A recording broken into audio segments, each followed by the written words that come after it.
Sunday. And on Tuesday, she was on the ice in the short program. A mature presence, commanding attention, and ending the short program in third position.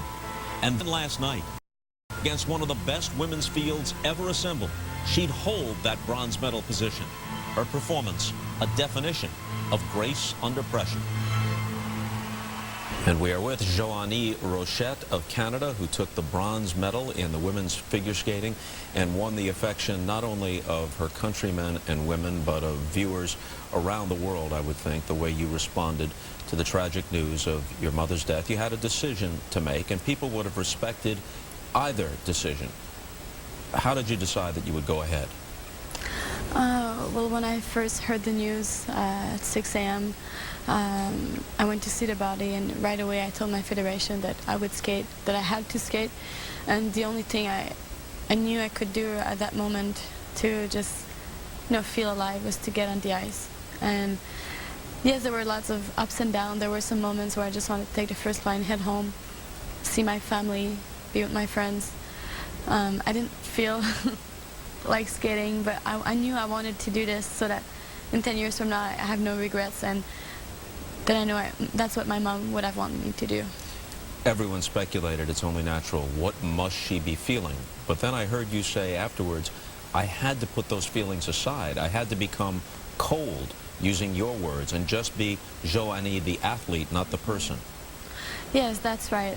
It was very tough on the short program for me to do that. I was very emotional, and right when I stepped on the ice, the crowd was so warm, and they were so nice cheering me on. I got so much messages from people around the world, not only in Canada, so those messages really touched me and really gave me the strength to carry on and to compete anyways.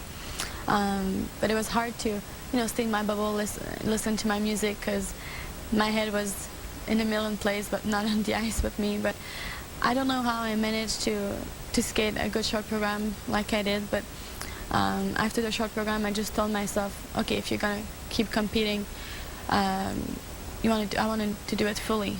And that's what my mom always taught me. When you do something in life, whatever it is, you do it until the end and give it your best shot. Once you had performed so well and you won the bronze medal, you're standing there on the podium, and I read afterwards that you said, I imagined myself, or I thought of myself as a 5-year-old girl, because I had imagined this moment, holding an Olympic medal, since I was 5 years old. Yes, I imagined this moment for so long. I didn't imagine those kind of tears, of course, and I was very sad that there was one person in the stand that wasn't there to applaud me.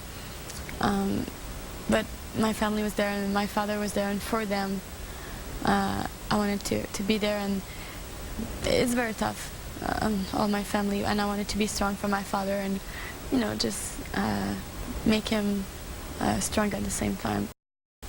How is your dad doing? He speaks only French. Obviously, almost anywhere you go in Canada, you'll find people who speak enough French to communicate, but he's kind of outside his sort of realm of comfort, maybe, and now this happens. Yes, my father is a very quiet person, and for this happening at the Olympics in front of millions of people and being so public, I think for him it's taken a dimension that he can imagine. But he's been really good coping with it, really good with me. He came to see me, and he was so strong with me. And at first when I heard the news, I right away wanted to go and take care of him. But my coach was there, and she was like, no, he's going to take care of you. He's your father. And this is exactly what he did. And I think the fact that we can help each other out is really helping us to do this. And it's going to be harder, I think, when we go home, go in the house, the family house, and I'll have to try and teach him how to cook, clean the house, the things that my mom used to do. And those were the things I was the most worried about. But I mean, I know he's strong. He proved it to me here this week, and I know he's going to be there to support me in the future.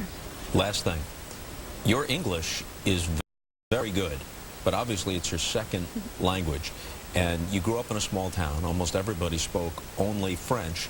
And I heard that you actually were encouraged by your parents to watch TV as a little kid to learn how to speak English. Yes, my mother didn't have such a big education. She couldn't speak English, and I think that she wanted me to do all the things that she couldn't do in her life. And one of the things was that she really wanted me to speak English, because she said, if you want to get outside of Quebec, and it's almost as if she knew I would be here today, but she really wanted me to learn another language. And this is when I was young. I remember she would force me to watch Scooby-Doo in English. I couldn't understand anything. But after a year, my English got better and better. And yeah, she sent me for seminars to spend summers in Ontario during the summer. And yeah, it's because of her I can speak English today. And you can say Scooby-Doo. Oh yeah, I can say Scooby-Doo very well. Congratulations on your performance, and again, our condolences on your loss. Thank you very much. We'll continue our conversation with Joanie Rochette in Late Night. Up next, back to Short Track and Apollo Ono.